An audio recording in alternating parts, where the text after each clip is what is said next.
So welcome back to the semester. Hopefully you've already watched the video on how to do the molded chocolates. That's a review for you because we learned that in Patisserie 1. So we're gonna pick up right where we left off last November. So the first thing we have to do molded chocolates is to make sure that the molds are clean. So I already did clean these, so they should be good to go. I'm just running this through just one time. And what I want to teach us today is how to paint the molds with cocoa butter. So this is the yogurt temperer. This is what we have. You can buy these anywhere. This actually makes yogurt and it holds it at 90 degrees. And 90 degrees is the perfect working temperature for cocoa butter. Because think about it, cocoa butter has to be tempered just like when we were tempering chocolate, because it's the cocoa butter that goes in and out of temper. So all we have to do to run these is you'll just hit the timer and then hit start. The nice thing is this timer goes for about 15 hours. So you can plug these in the night before you need the chocolates, and then they'll be ready to go for you in the morning. But what we have to do is always make sure that the cocoa butter is in seed or that it's in temper. So we would melt these halfway. So after about 3 hours in the temper, you would just shake this. And this is the same thing as seeding on the marble, because you'll have some big pieces of solid cocoa butter in there. And then we're shaking the liquid cocoa butter. And then it's just rubbing against the big solid piece. And then you would just swipe this on the marble to make sure that it's in temper. Now, if you didn't have the yogurt warmer, or if you're in a real hurry to get your cocoa butters in temper, take the lid off, microwave for 1 minute, put the lid back on, and then shake it to reseat it, and then check it for temper, and it should be good to go. You always want to make sure you're at a half melt if you're going to have to seed again. If you do this yogurt machine and you just let it go for 15 hours, you know, if I turned it on at 7 o'clock before I left, I come back the following morning, it's a slow melt, so it should never have gone over 90 degrees, so I should be in temper, okay? The nice thing is too, you can let this machine run days and days and days, and since it's just holding at 90 degrees, you shouldn't ever really have to retemper again. You just always have to come back and reset the timer. Okay, so there's a couple methods that I want to show us first. The first way is what's called the swipe method. Swipe method is where we're going to use our finger, or we'll use a pastry brush, and we're actually going to do just some literal swipes. So I'm going to put just a little bit in the lid of my cocoa butter. Let's see. So I'm just going to put a little bit in my cap. Okay, there we go. So there are a couple ways that you can do the swipe. The first one is just by using your finger, and if you do, guys, make sure to wear a glove because this is pretty hard to get out.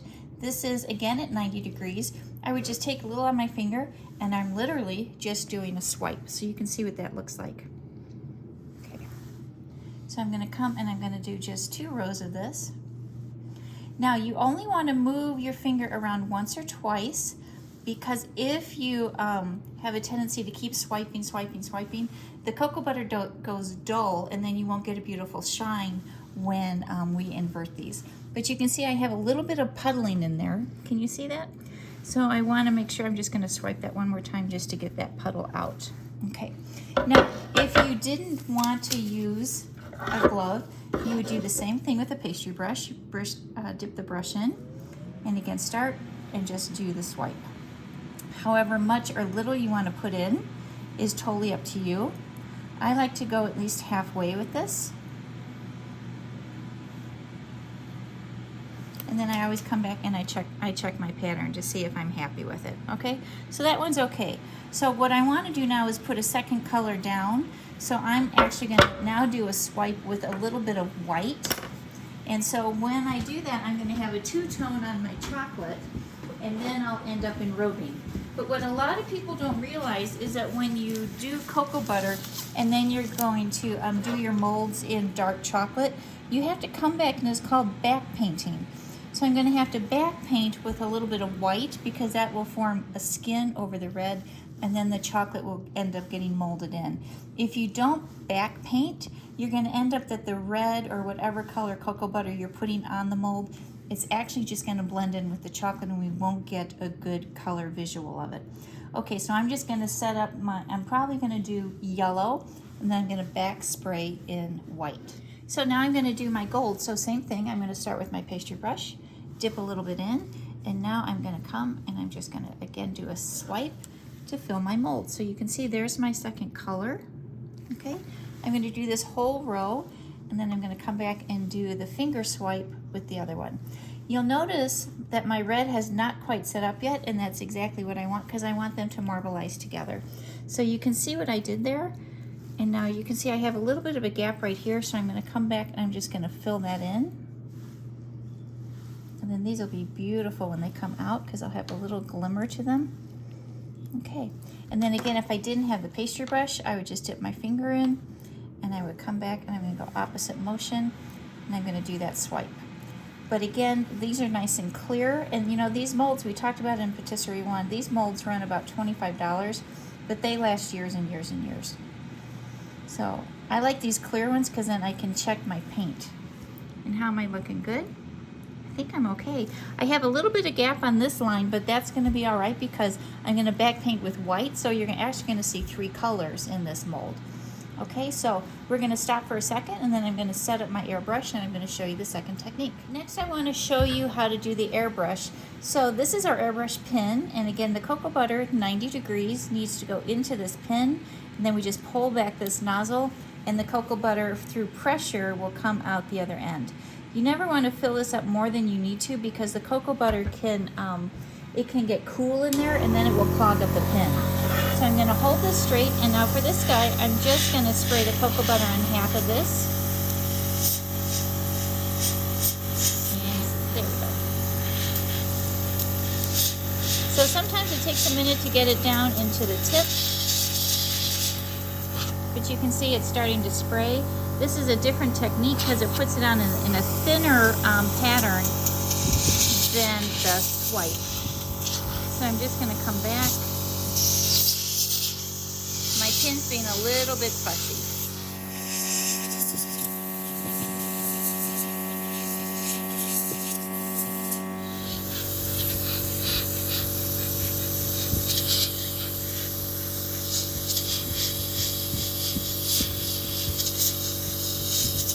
Okay, so let me check my spray.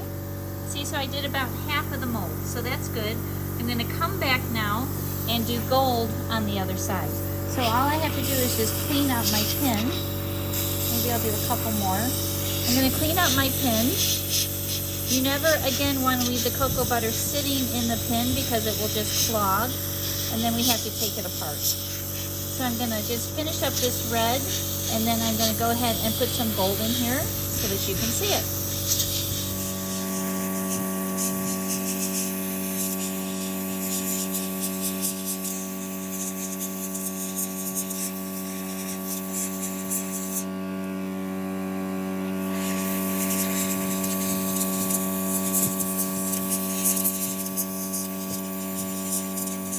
So we've done the swipe, we've done spray. Now I want to show you how to do the splatter. So maybe if the camera can come up and over, there we go. So you're going to have to use a pastry brush to do this. I'm going to do 3 colors. So the first thing I'm going to do is take some gold, and I'm just going to really just put it on my pastry brush and then just flick it over my finger just so that I get a little bit of splatter marks in there. So I'm going to do 2 rows of this. The nice thing is you can do this with as many colors as you want. If you didn't have a pastry brush, you'll see some chefs, sometimes they'll use, you know, like a sea sponge, like you used to sponge paint a wall with. And again, I'm gonna flip it over and look at my colors so you can see I just have some few marks of the gold. Nice videotaping, good shot. Now I'm gonna come back and I'm gonna do the same thing with a little bit of black, just so that I have a couple colors in here. This is the messiest one of all because you can end up wearing some of these colors. And then I'm going to show you, before we put chocolate in here, we're going to have to wipe off the cocoa butter off of the outside of the mold because otherwise it's going to get into our chocolate. If we're going to do white chocolate, it would ruin the look of the white chocolate. It would just melt right in. Okay, so here's my 2 colors. You can see it on the other side. That's pretty. And now what I'm gonna do is just make sure that my red is in temper, and I'm gonna back spray everything with red. So I'll show you what it looks like once I'm done. So again, here we have our swiped, we have our sprayed with 2 colors, and this is our stipple. So now what I have to do is back spray this with white, and again, that's gonna make all the colors pop. But what I'm gonna do is I'm gonna leave this first row not back sprayed with the white so that you can see the difference in the finished product. So again, I'm just gonna check my white cocoa butter for temper. I'm gonna fill my pen and spray all of them except for these top 6, okay? So I have back sprayed everything, and what I want to tell you, if at any point your airbrush doesn't work or you don't have an airbrush, you can just take your paintbrush and dip it in, and you can back paint instead of back spray everything. So remember, I did these 3 rows, I left this one without the back so you can see it, and I wanted to show you one more technique, and that's how to do a mold. Even if you don't have the money for cocoa butters, because they can get a little pricey, you can do luster dust. And we know these luster dust cans run for about $1.25 a piece. So I can just take this luster dust, as long as it's a shimmer color, and you can see I'm just gonna paint the inside of this mold. The luster dust, once the chocolate goes into it, it just presses the luster dust into the chocolate. And we're gonna have beautiful silver ones when they come out. So we could do gold, we could do any type of pearl. If I was doing a lavender ganache, I could do, you know, a silky violet color. And if I wanted to also, see how that's a beautiful silver now? If I wanted to, I could also just put flakes of gold or silver leaf down into the mold. And again, once the chocolate goes down, it presses into the chocolate, and then it will just pop right out with the finished chocolate. So what I want to do now is remove all of this from my tray. So I'm just going to take my bench scraper,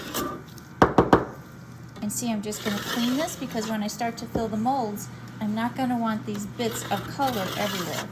So I would just do this, tap it out, and now all I have, whoa, sorry, that, we should have gone to commercial break for that one. All I have to do now is just fill these and create the shell, tap it out, and then put my filling in and seal it, just like that video that you saw right before we started this video. So I'm just going to go ahead and fill these and then set them, and then I'll tap them out so that you can see the cocoa butter colors. So here are our chocolates. So let's go and look at these one more time. So here's our luster dust one. So all I did again was just put a little luster dust in the mold. This one is our splatter. And so look at the top 2. You can see they don't have any white backsplash or back paint on it. And look how dull the color is compared to the bottom 4. So it makes a real difference to come back with the white, because it just makes the colors pop. This was our spray one. And again, take a look at the top 2. The colors are very dull, again, because it doesn't have the white. And then the far rows are our swipe technique. And again, top 2 don't have the back paint, okay? So again, these are just methods to do cocoa butter in your molds to create the bonbons.